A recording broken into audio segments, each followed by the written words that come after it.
ಯುವ ನಿಧಿಗೆ ಚಾಲನೆ ಕೊಡಲಿಕ್ಕೆ ಕಾಂಗ್ರೆಸ್ ಎಲ್ಲ ರೀತಿಯಲ್ಲೂ ಕೂಡ ಸಜ್ಜಾಗಿದೆ. ಸರ್ಕಾರ ಎಲ್ಲ ರೀತಿಯಲ್ಲೂ ಕೂಡ ವ್ಯವಸ್ಥೆ ಮಾಡಿಕೊಂಡಿದೆ. ಕಾಂಗ್ರೆಸ್ನ ಮತ್ತೊಂದು ಗ್ಯಾರಂಟಿ ಈ ಮುಖಾಂತರ ಲೋಕಾರ್ಪಣೆ ಆಗ್ತಾ ಇದೆ. ಶಿವಮೊಗ್ಗದಲ್ಲಿ ಈಗಾಗಲೇ ಎಲ್ಲ ವ್ಯವಸ್ಥೆಗಳನ್ನು ಮಾಡಿಕೊಳ್ಳಲಾಗಿದೆ. ಮುಖ್ಯಮಂತ್ರಿಗಳಿಗೋಸ್ಕರ ಕಾಯ್ತಾ ಇದ್ದಾರೆ. ಗ್ರಾಂಡ್ ಓಪನ್ಗೆ ಕಲರ್ಫುಲ್ ಆಗಿ ವ್ಯವಸ್ಥೆಗಳನ್ನು ಮಾಡಲಾಗಿದೆ. ಸಿಎಂ ಸಿದ್ದರಾಮಯ್ಯ ಯುವ ನಿಧಿ ಕಾರ್ಯಕ್ರಮಕ್ಕೆ ಚಾಲನೆ ಕೊಡ್ತಾ ಇದ್ದಾರೆ. ದೊಡ್ಡ ಸಂಖ್ಯೆಯಲ್ಲಿ ವಿದ್ಯಾರ್ಥಿಗಳು ಬಂದಿದ್ದಾರೆ.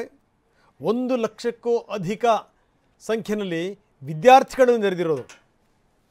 ಯುವಕರನ್ನೇ ಸೇರಿಸಿ ಈ ಮುಖಾಂತರ ತಮ್ಮ ಶಕ್ತಿ ಸಾಮರ್ಥ್ಯವನ್ನು ತೋರಿಸಬೇಕು ಅಂತ ಸರ್ಕಾರ ಪ್ಲಾನ್ ಮಾಡಿದೆ. ಹೀಗಾಗಿಯೇ ಶಿವಮೊಗ್ಗದ ಫ್ರೀಡಮ್ ಪಾರ್ಕ್ನಲ್ಲಿ ಎಲ್ಲ ರೀತಿಯ ವ್ಯವಸ್ಥೆಗಳನ್ನು ಮಾಡಿಕೊಳ್ಳಲಾಗಿದೆ. ಗ್ರ್ಯಾಂಡ್ ಓಪನ್ ಆಗಬೇಕು. ಈ ಮುಖಾಂತರ ಒಂದು ಸಂದೇಶ ರವಾನೆ ಆಗಬೇಕು.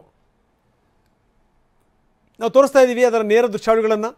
ಫ್ರೀಡಮ್ ಪಾರ್ಕ್ನಲ್ಲಿ, ಶಿವಮೊಗ್ಗದ ಫ್ರೀಡಮ್ ಪಾರ್ಕ್ನಲ್ಲಿ ಯಾವ ರೀತಿ ವ್ಯವಸ್ಥೆಗಳಾಗಿದೆ ಅಂತ.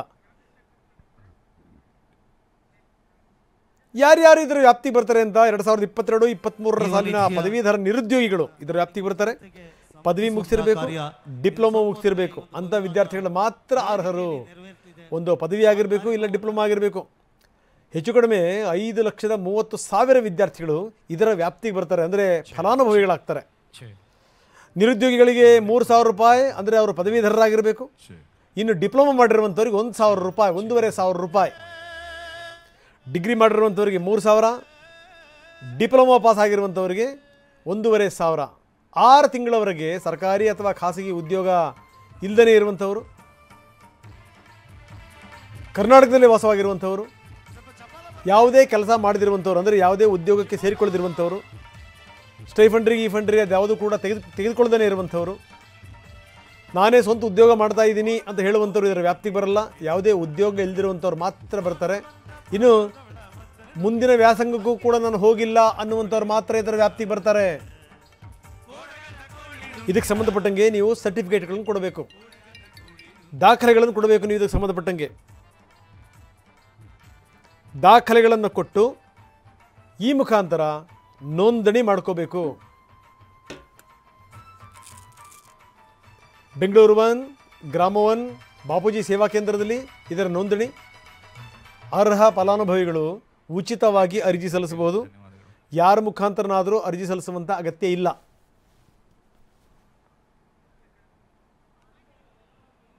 ಈಗಾಗಲೇ ಫಲಾನುಭವಿಗಳ ಆನ್ಲೈನ್ ನೋಂದಣಿ ಶುರುವಾಗಿದೆ. ನಿನ್ನೆವರೆಗೆ 66,000ಕ್ಕೂ ಹೆಚ್ಚು ಫಲಾನುಭವಿಗಳು ನೋಂದಣಿ ಮಾಡಿಕೊಂಡಿದ್ದಾರೆ.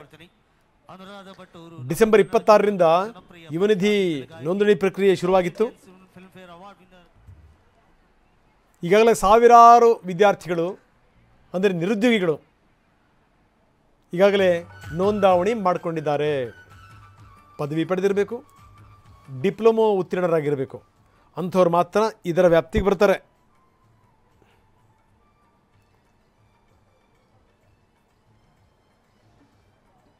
ಪದವೀಧರರಿಗೆ ಯಾರ್ಯಾರು ಪಾಸಾಗಿರ್ತಾರೆ ಅವರಿಗೆ 3,000 ರೂಪಾಯಿ, 3,000 ರೂಪೀಸ್. ಇನ್ನು ಡಿಪ್ಲೊಮೊ ಪಾಸಾಗಿರುವಂಥವ್ರು 1,500 ರೂಪೀಸ್, 1,500 ರೂಪಾಯಿ. ಬನ್ನಿ, ಹಲವಾರು ವಿದ್ಯಾರ್ಥಿಗಳು ಬಂದಿದ್ದಾರೆ. ದೊಡ್ಡ ಸಂಖ್ಯೆಯಲ್ಲಿ ವಿದ್ಯಾರ್ಥಿಗಳು ಬಂದಿದ್ದಾರೆ. ಇಂಥರ ಜೊತೆಗೆ ನಮ್ಮ ಪ್ರತಿನಿಧಿ ಮಾತಾಡಿದ್ದಾರೆ. ಬಸವರಾಜ್, ಏನು ಹೇಳಿದ್ರು ವಿದ್ಯಾರ್ಥಿಗಳು ನೋಡೋಣ ಬನ್ನಿ. ಶಿವಮೊಗ್ಗದಲ್ಲಿ ಇವತ್ತು ಕಾಂಗ್ರೆಸ್ನ 5ನೇ ಗ್ಯಾರಂಟಿ ಯುವ ನಿಧಿ ಕಾರ್ಯಕ್ರಮ ಇವತ್ತು ಮುಖ್ಯಮಂತ್ರಿ ಸಿದ್ದರಾಮಯ್ಯ ಚಾಲನೆ ಕೊಡ್ತಾ ಇದ್ದಾರೆ. ಇವತ್ತು ಕಾರ್ಯಕ್ರಮಕ್ಕೆ ತೆರಳಲಿಕ್ಕೆ ಫ್ರೀಡಮ್ ಪಾರ್ಕ್ನಲ್ಲಿ ನಡ್ತಾ ಇದೆ. ಆ ಕಾರ್ಯಕ್ರಮಕ್ಕೆ ತೆರಳಲಿಕ್ಕೆ ದೊಡ್ಡ ಯುವ ಸಮೂಹ ಆ ಕಾರ್ಯಕ್ರಮಕ್ಕೆ ತೆರಳ್ತಾ ಇದೆ. ನೋಡ್ಬೋದು PSN ಕಾಲೇಜು ವಿದ್ಯಾರ್ಥಿಗಳಿದ್ದಾರೆ. ಆ ವಿದ್ಯಾರ್ಥಿಗಳು ಕೂಡ ಈ ಒಂದು ಕಾರ್ಯಕ್ರಮಕ್ಕೆ ತೆರಳ್ತಾ ಇದ್ದಾರೆ. ಹಾಗಾಗಿ ಯುವ ನಿಧಿ ಕಾರ್ಯಕ್ರಮ ಇದೆ, ಈ ಯೋಜನೆ ಇದೆ. ಸಹಜವಾಗಿ ಕೂಡ ಈ ನಿರುದ್ಯೋಗಿ ಯುವಕರಿದ್ದಾರೆ, ಪದವಿ ಮುಗಿಸಿದ್ದಾರೆ, ಅವರಿಗೆ ಒಂದು ಅನುಕೂಲ ಆಗೋ ದೃಷ್ಟಿಕೋನದಿಂದ ಈ ಒಂದು ಯೋಜನೆ ಮಾಡಲಾಗಿದೆ. ಅಂದರೆ ಪದವೀಧರರಿಗೆ 3,000 ರೂಪಾಯಿ ಮತ್ತು ಡಿಪ್ಲೊಮಾದವರಿಗೆ 1,500 ರೂಪಾಯಿನ ಹಣ ಇದೆ. ಹಣವನ್ನು ಕೊಡಲಿಕ್ಕೆ ರಾಜ್ಯ ಸರ್ಕಾರ ಇವತ್ತು ಚಾಲನೆ ಆಗುತ್ತೆ. ಅನೇಕ ಏನು ಯುವಕರಿದ್ದಾರೆ, ಪದವೀಧರಿದ್ದಾರೆ, ಆ ಯುವಕರಿಗೆ ಇವತ್ತು ಅವರ ಖಾತೆಗೆ ಹಣ ಕೂಡ ಜಮಾ ಆಗುತ್ತೆ. ಹಾಗಾಗಿ ಈ ಒಂದು ಅದ್ದೂರಿಯ ಒಂದು ಕಾರ್ಯಕ್ರಮ ಫ್ರೀಡಮ್ ಪಾರ್ಕ್ನಲ್ಲಿ ನಡೀತಾ ಇದೆ. ಹಾಗಾಗಿ ಎಲ್ಲ ಏನು ಶಿವಮೊಗ್ಗ ನಗರದ ಬೇರೆ ಬೇರೆ ಕಾಲೇಜು ವಿದ್ಯಾರ್ಥಿಗಳಿದ್ದಾರೆ. ಆ ಕಾಲೇಜು ವಿದ್ಯಾರ್ಥಿಗಳು ಕೂಡ ಈ ಒಂದು ಫ್ರೀಡಮ್ ಪಾರ್ಕಿನ ಕಾರ್ಯಕ್ರಮ ಆಗ್ತದೆ, ಯುವ ನಿಧಿ ಕಾರ್ಯಕ್ರಮ ಆಗ್ತಿದೆ, ಆ ಕಾರ್ಯಕ್ರಮಕ್ಕೆ ತೆರಳ್ತಾ ಇದ್ದಾರೆ. ಇವತ್ತು ಬೆಳಗ್ಗೆಯಿಂದ ಕೂಡ ಶಿವಮೊಗ್ಗ ನಗರದಲ್ಲಿ ವಾತಾವರಣ ನೋಡ್ಬೋದು ಯಾವ ರೀತಿಯಾಗಿದೆ ಅಂತೇಳಿ. ಸಾಕಷ್ಟು ಸಂಖ್ಯೆಯಲ್ಲಿ ಹೆಚ್ಚಿನ ಸಂಖ್ಯೆಯಲ್ಲಿ ಯುವಕರು ಈ ಒಂದು ಕಾರ್ಯಕ್ರಮ ಹೋಗ್ತಿದ್ದಾರೆ. ಒಂದಿಷ್ಟು ಕಾಲೇಜ್ ವಿದ್ಯಾರ್ಥಿಗಳು ಅವ್ರ ಮತಸನ ಇವತ್ತು ಯಾವ ಕಾರ್ಯಕ್ರಮ ಆಗ್ತದೆ, ಏನು ಎಲ್ಲಿ ಹೋಗ್ತಿದ್ದೀರಾ? ಯುವ ನಿಧಿ ಕಾರ್ಯಕ್ರಮ ಫ್ರೀಡಮ್ ಪಾರ್ಕ್ಗೆ ಹೋಗ್ತಾ ಇದ್ದೀವಿ. ಏನೆಲ್ಲ ಯುವಕರೆಲ್ಲ ನಿರೀಕ್ಷೆ ಇಟ್ಕೊಂಡಿದ್ದೀರಾ ನೀವು? ಈ ಒಂದು ಹೊಸ ಯೋಜನೆ ಸರ್ಕಾರ ಜಾರಿ ತರ್ತಾ ಇದೆ. ಅದು ಹೌದು, ಎಲ್ಲರಿಗೂ ಒಳ್ಳೆ ಇದು ಅನುಕೂಲ ಆಗುತ್ತೆ. ಕೆಲಸ ಇಲ್ದವರಿಗೆ, ಡಿಗ್ರಿಯವರಿಗೆ ಮತ್ತು ಡಿಪ್ಲೊಮಾ ಓದೋರಿಗೆ ಅನುಕೂಲ ಆಗುತ್ತೆ ಅಂತ ಹೇಳ್ತೀನಿ. ಇವತ್ತು ಮುಖ್ಯಮಂತ್ರಿಗಳು ಶಿವಮೊಗ್ಗ ಬರ್ತಾ ಇದ್ದಾರೆ, ಆ ಕಾರ್ಯಕ್ರಮ ಚಾಲನೆ ಕೊಡ್ತಾ ಇದ್ದಾರೆ, ಆ ಕಾರ್ಯಕ್ರಮ ಹೋಗ್ತಾ ಇದ್ದೀರಾ? ಹೇಗೆ ತುಂಬ ಉತ್ಸಾಹ ಇದೆ? ಉತ್ಸಾಹ ಇದೆ. CM ನೋಡ್ಬೋದು ಮತ್ತು ಅವರು ಯುವ ನಿಧಿ ಕಾರ್ಯಕ್ರಮ ಚಾಲನೆ ಕೊಡ್ತಾ ಇದ್ದಾರೆ, ಅದು ನಮಗೆ ಸಂತೋಷದ ವಿಷಯ. ಇದು ಯುವಕರ ಮಾತು. ಮುಖ್ಯಮಂತ್ರಿಗಳೇ ಇಲ್ಲಿ ಶಿವಮೊಗ್ಗ ಬರ್ತಾ ಇದ್ದಾರೆ, ಚಾಲನೆ ಕೊಡ್ತಾ ಇದ್ದಾರೆ. ಹಾಗಾಗಿ ಸಹಜವಾಗಿ ಕೂಡ ಎಲ್ಲರೂ ಕೂಡ ಖುಷಿ ಇದೆ, ಆ ಖುಷಿ ನೋಡ್ತಾ ಇದ್ದಾರೆ. ನೀವು ನೋಡ್ಬೋದು ದೊಡ್ಡ ಸಂಖ್ಯೆಯಲ್ಲಿ ಕೂಡ ಏನು ಕಾಲೇಜು ವಿದ್ಯಾರ್ಥಿಗಳಿದ್ದಾರೆ. ಆ ಕಾಲೇಜು ವಿದ್ಯಾರ್ಥಿಗಳು ಫ್ರೀಡಮ್ ಪಾರ್ಕ್ ಹೋಗ್ತಾ ಇದ್ದಾರೆ. ಒಂದು ರೀತಿಯ ಉತ್ಸಾಹ ಕೂಡ ಏನು ಯುವಕರಲ್ಲಿದೆ, ಕಾಲೇಜು ವಿದ್ಯಾರ್ಥಿಗಳು ಕೂಡ ಇದೆ. ಇನ್ನೊಂದು ಕೆಲವೇ ಕ್ಷಣಗಳಲ್ಲಿ ಕೂಡ ಏನು ಯುವ ನಿಧಿ ಏನು ಕಾರ್ಯಕ್ರಮ ಇದೆ, ಆ ಕಾರ್ಯಕ್ರಮಕ್ಕೆ ಮುಖ್ಯಮಂತ್ರಿ ಚಾಲನೆ ನೀಡಿದ್ದಾರೆ. ಕ್ಯಾಮರಾಮನ್ ರವಿಕುಮಾರ್ ಜೊತೆ ಬಸವರಾಜ ಗಣ್ವಿ, TV9 ಶಿವಮೊಗ್ಗ. ಇದೀಗ ಮುಖ್ಯಮಂತ್ರಿಗಳು ಕೂಡ ಶಿವಮೊಗ್ಗಕ್ಕೆ ಬಂದಿದ್ದಾರೆ ಅನ್ನುವಂಥ ಮಾಹಿತಿ ಲಭ್ಯ ಆಗಿದೆ. ಮುಖ್ಯಮಂತ್ರಿಗಳು ಶಿವಮೊಗ್ಗದಲ್ಲಿ ಇಳಿದಿದ್ದಾರೆ. ಇನ್ನು ಸ್ವಲ್ಪ ಹೊತ್ತಿಗೆ ಅವರು ಸ್ಥಳಕ್ಕೆ ಬರ್ತಾರೆ. ಇದಕ್ಕೆ ಸಂಬಂಧಪಟ್ಟಂಗೆ DK ಶಿವಕುಮಾರ್ ಮಾತಾಡ್ತಾ ಇದ್ದಾರೆ, ಬನ್ನಿ ನೋಡೋಣ. ಇವತ್ತು ಶಿವಮೊಗ್ಗದಲ್ಲಿ 5ನೇ ಗ್ಯಾರಂಟಿಯನ್ನ ವಿವೇಕಾನಂದ ಅವರ ದಿನ, ಕುವೆಂಪು ಅವರ ಭೂಮಿಲಿ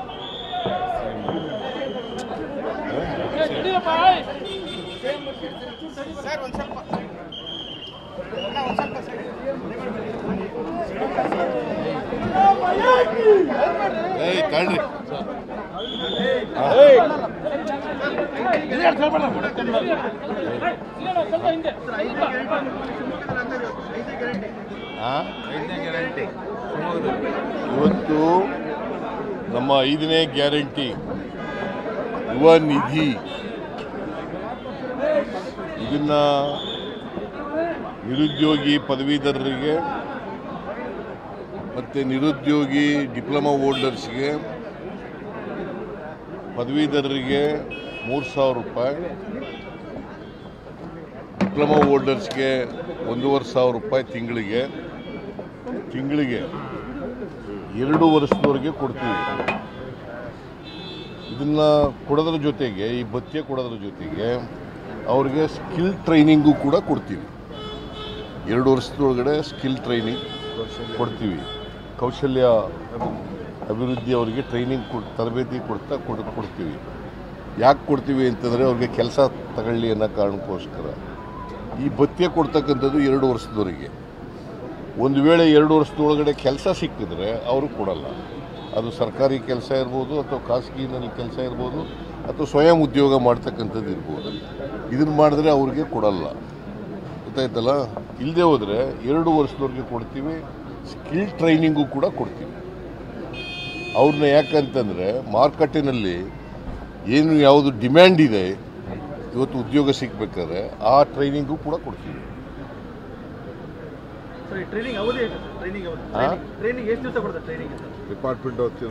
ಅದು ಡಿಪಾರ್ಟ್ಮೆಂಟ್ನವರು ಎಷ್ಟು ದಿನ ಕೊಡಬೇಕು ಅನ್ನೋದನ್ನು ಮಾಡ್ತಾರೆ. 3 ತಿಂಗಳು ಕೊಡಬೇಕಾ, 6 ತಿಂಗಳು ಕೊಡಬೇಕಾ, ಅದನ್ನು ಮಾಡ್ತಾರೆ ಟ್ರೈನಿಂಗ್. ಸರ್, ಈ ಗ್ಯಾರಂಟಿಗಳ ಬಗ್ಗೆ ಬಿಜೆಪಿ ವಿಪಕ್ಷ ನಾಯಕರು ಸಾಕಷ್ಟು ಟೀಕೆ ಮಾಡ್ತಾರೆ ಸರ್. ಬಿಜೆಪಿ ಗ್ಯಾರಂಟಿಗಳ ಬಗ್ಗೆ ಪಾಪ ಗ್ಯಾರಂಟಿಗಳು ಅವ್ರು ಏನು ಮಾಡಿಲ್ವಲ್ಲ ಕೆಲಸನ, ಅದಕ್ಕೆ ನಾವು ಕೊಡ್ತಾ ಇದೀವಲ್ಲ, ಅದರಿಂದ ಅವ್ರಿಗೆ ಹೊಟ್ಟೆ ಉರಿ ಶುರುವಾಗ್ಬಿಟ್ಟದೆ, ನುಗ್ಗಲಾರ ತುತ್ತಾಗ್ಬಿಟ್ಟದೆ. ಅದಕ್ಕೆ ಅವರು ಈ ಥರ ಎಲ್ಲ ಟೀಕೆ ಮಾಡೋಕ್ಕೆ ಶುರು ಮಾಡ್ತಾರೆ. Is it not A fact. 1,18,00,000 ಮಹಿಳಾ ಯಜಮಾನಿಯರಿಗೆ ತಿಂಗಳಿಗೆ 2,000 ರೂಪಾಯಿ ಕೊಡ್ತಾ ಇರೋದು ಸತ್ಯನಾ ಸುಳ್ಳ? ನೀವು ವೆರಿಫೈ ಮಾಡಿ. ಅವ್ರು ಹೇಳೋದನ್ನ ಕೇಳಕ್ಕೆ ಹೋಗ್ಬೇಡಿ, ವೆರಿಫೈ ಮಾಡಿ. ನಾನು ಹೇಳೋದನ್ನು ಕೇಳಬೇಡಿ, ವೆರಿಫೈ ಮಾಡಿ. ಆಮೇಲೆ ಇವತ್ತಿನವರಿಗೆ 130 ಕೋಟಿ ಮಹಿಳೆಯರು, irrespective of the caste, religion, language, ಅವರೆಲ್ಲರೂ ಕೂಡ 130 ಕೋಟಿ ಮಹಿಳೆಯರು, ಎಲ್ಲ ಜಾತಿಯವರು, ಎಲ್ಲ ಧರ್ಮದವರು ಫ್ರೀಯಾಗಿ KSRTC ಬಸ್ನಲ್ಲಿ ತಿರುಗಾಟ ಮಾಡಿರೋದು ಸುಳ್ಳ? ನೀವು ಯಾರು ಹೆಣ್ಮಕ್ಳು ಕೇಳಿದ್ದೀರಾ? ಕೇಳಿ, ವೆರಿಫೈ ಮಾಡಿ. 200 ಯೂನಿಟ್ವರೆಗೆ ಫ್ರೀಯಾಗಿ ವಿದ್ಯುತ್ ಕೊಡ್ತಾ ಇರ್ತಕ್ಕಂಥದ್ದು ಸುಳ್ಳ? 1,51,00,000 ಜನರಿಗೆ, ಕುಟುಂಬಗಳಿಗೆ ಫ್ರೀಯಾಗಿ ವಿದ್ಯುತ್ತನ್ನು ಕೊಡ್ತಾ ಇದ್ದೀವಿ. ಸುಳ್ಳ ಅದು? ಅನ್ನಭಾಗ್ಯ ಕಾರ್ಯಕ್ರಮ 170 ರೂಪಾಯಿ ಪ್ರತಿಯೊಬ್ಬರಿಗೆ ಕೊಡ್ತಾ ಇದ್ದೀವಿ. 34 ರೂಪಾಯಿನಂತೆ 1 kg, 5 kg 170 ರೂಪಾಯಿ ಕೊಡ್ತಾ ಇದ್ದೀವಿ. ಸುಳ್ಳ? ಅವರು ಹೇಳ್ತಾರೆ ಅಂತಂದರೆ ನೀವು ವೆರಿಫೈ ಮಾಡಿ ಅವ್ರನ್ನ. ನಾನು ಹೇಳೋದನ್ನು ವೆರಿಫೈ ಮಾಡಿ, ಅವ್ರು ಹೇಳೋದನ್ನು ವೆರಿಫೈ ಮಾಡಿ, ಕಮ್ ಟು ಸಮ್ ಕನ್ಕ್ಲೂಷನ್. ಆಮೇಲೆ ಏನು ಬರೀಬೇಕು ಸತ್ಯ ಬರೀರಿ.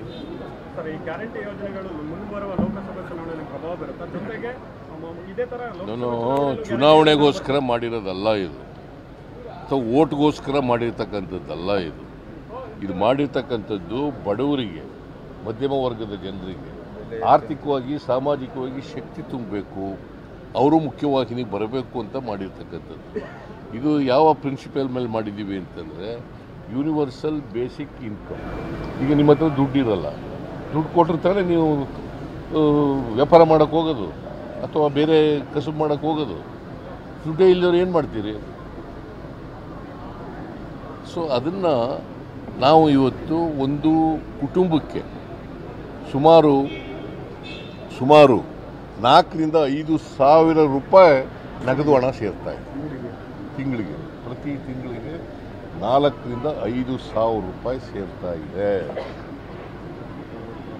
ವರ್ಷಕ್ಕೆ 50,000-48,000ದಿಂದ 50,000 ರೂಪಾಯಿ ಸೇರ್ತದೆ.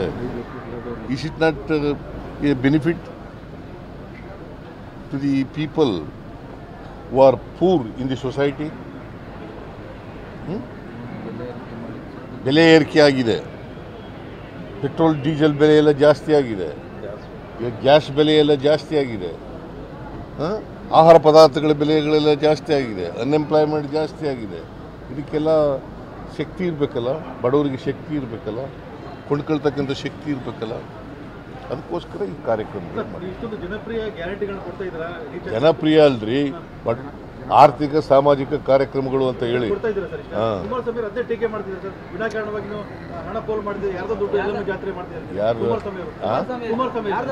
ಕುಮಾರಸ್ವಾಮಿಗೆ ನಾನು ಟೀಕೆಗೆ ಯಾಕಂದ್ರೆ ಬರೀ ಸುಳ್ಳು ಹೇಳೋದು ಕುಮಾರಸ್ವಾಮಿ, ಅದರಿಂದ ನಾನು ರಿಯಾಕ್ಟ್ ಮಾಡಲ್ಲ. ಬರೀ ಸುಳ್ಳು ಹೇಳೋದು ಕುಮಾರಸ್ವಾಮಿ ಅಂದರೆ ಸುಳ್ಳು, ಸುಳ್ಳು ಅಂದರೆ ಕುಮಾರಸ್ವಾಮಿ, ಅದರಿಂದ ನಾನು ಉತ್ತರ ಕೊಡಲ್ಲ. ಇನ್ನೇನಾದ್ರು ಇದ್ರೆ ಕೇಳಪ್ಪ. ನೋಡಪ್ಪ, ಆಹ್ವಾನ ಬಂದಿಲ್ಲ. ಶ್ರೀರಾಮಚಂದ್ರನ ನಾವು ಪೂಜೆ ಮಾಡೋದ್ರಲ್ಲಿ ಅವ್ರಿಗಿಂತ ಏನು ಹಿಂದೆ ಬಿದ್ದಿಲ್ಲ. ನಾವು ಶ್ರೀರಾಮಚಂದ್ರನ ನಾವು ಪೂಜೆ ಮಾಡ್ತೀವಿ, ಶ್ರೀರಾಮನ ಭಕ್ತರು ಕೂಡ ನಾವು. ಅದನ್ನು ರಾಜಕೀಯ ಮಾಡಕ್ಕೆ ಕೊಟ್ಟಿದ್ದಾರಲ್ಲ, ಅವರು ರಾಜಕೀಯ ಮಾಡಕ್ಕೆ ಕೊಟ್ಟಿದ್ದಾರೆ. ಇದನ್ನು ಅಯೋಧ್ಯೆಯಲ್ಲಿ ಶ್ರೀರಾಮ ಮಂದಿರ ಕಟ್ಟಿಸಿ ರಾಜಕೀಯ ಮಾಡಕ್ಕೆ ಕೊಟ್ಟಿದ್ದಾರಲ್ಲ. ಈ ರಾಜಕೀಯ ವಿರೋಧ ಮಾಡ್ತೀವಿ ಹೊರತು ಶ್ರೀರಾಮಚಂದ್ರನ ವಿರೋಧ ಮಾಡಲ್ಲ.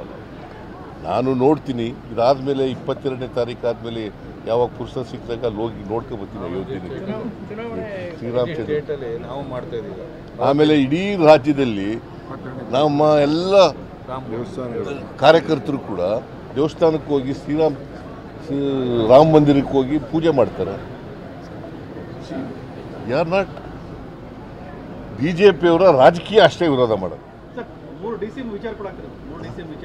ಇಲ್ಲ, ಅದ್ರ ಬಗ್ಗೆ ಚರ್ಚೆ, ನೋ ಡಿಸ್ಕಷನ್. ಈಗ ಒಂದು ನಿಮಿಷ, ಈಗ 21ನೇ ತಾರೀಕು ಕರ್ನಾಟಕ ರಾಜ್ಯದ ಕಾಂಗ್ರೆಸ್ನ ಕಾರ್ಯಕರ್ತರ ಸಮಾವೇಶನ ಮಂಗಳೂರಲ್ಲಿ ಇಟ್ಕೊಂಡಿದ್ದೀವಿ. ಎಲ್ಲ ನಮ್ಮ ಕಾರ್ಯಕರ್ತರು ಮುಖಂಡರುಗಳು ಮಂಗಳೂರಿಗೆ ಪಾರ್ಟಿಸಿಪೇಟ್ ಮಾಡಬೇಕು. ಇದು AICC ಅಧ್ಯಕ್ಷರು ಮತ್ತು ಎಲ್ಲ ನಾಯಕರುಗಳು 21ನೇ ತಾರೀಕು ಅಲ್ಲಿಗೆ ಬರ್ತಾ ಇದ್ದಾರೆ. ಸೊ ಎಲ್ಲ ರಾಜ್ಯದ ಎಲ್ಲ ಕಾರ್ಯಕರ್ತರು, ಚಿಕ್ಕವರು ದೊಡ್ಡವರು, ಎಲ್ಲರೂ ಕೂಡ ಮಂಗಳೂರಿಗೆ ಅವರವರ ಸ್ವಂತ ಇಚ್ಛೆಯಿಂದ ಬರಬೇಕು. ಎಲ್ಲ ಮಾಡಿದ್ದೀವಿ, ಎಲ್ಲ ಮುಂದೆ ತಿಳಿಸ್ತೀವಿ. ಇವತ್ತು ಮುಗಿಲಿ. ಎಲ್ಲರಿಗೂ ನಮ್ಮ ಯುವ ನಿಧಿ ಕಾರ್ಯಕ್ರಮದ ಬಗ್ಗೆ ಕಾನ್ಸಂಟ್ರೇಟ್ ಮಾಡಿ ದಯಮಾಡಿ.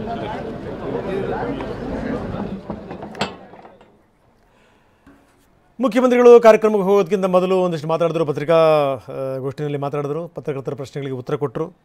ನಾವು ಕೂಡ ರಾಮ ಮಂದಿರಕ್ಕೆ ಹೋಗ್ತೀವಿ, ನಾನು 22ರ ನಂತರ ಯಾವಾಗ ಸಮಯ ಬಿಡುಗಡೆ ಫ್ರೀ ಆಗುತ್ತೆ ಆ ಸಂದರ್ಭದಲ್ಲಿ ನಾನು ಹೋಗಿ ಬರ್ತೀನಿ ಅನ್ನುವಂಥ ಮಾತನ್ನು ಕೂಡ ಮುಖ್ಯಮಂತ್ರಿಗಳು ಹೇಳಿದ್ದಾರೆ.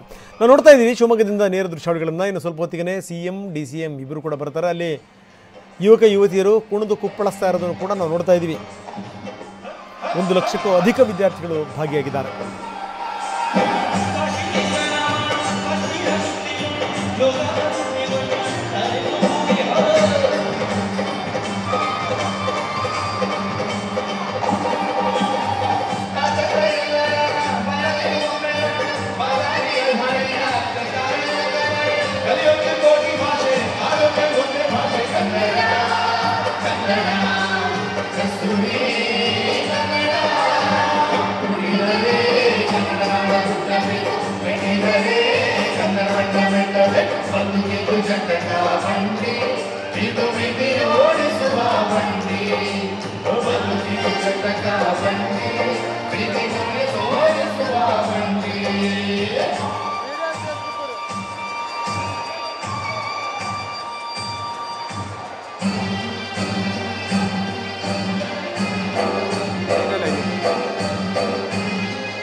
ನಾವು ನೋಡ್ತಾ ಇದ್ದೀವಿ ಯುವನಿಧಿ ಚಾಲನೆ ಕಾರ್ಯಕ್ರಮಕ್ಕೆ ಚಾಲನೆ ಸಿಗುವಂಥ ಸಮಯ ಇದು. ಇನ್ನೇನು ಮುಖ್ಯಮಂತ್ರಿಗಳು ಬರ್ತಾರೆ, DCM ಕೂಡ ಬರ್ತಾ ಇದ್ದಾರೆ.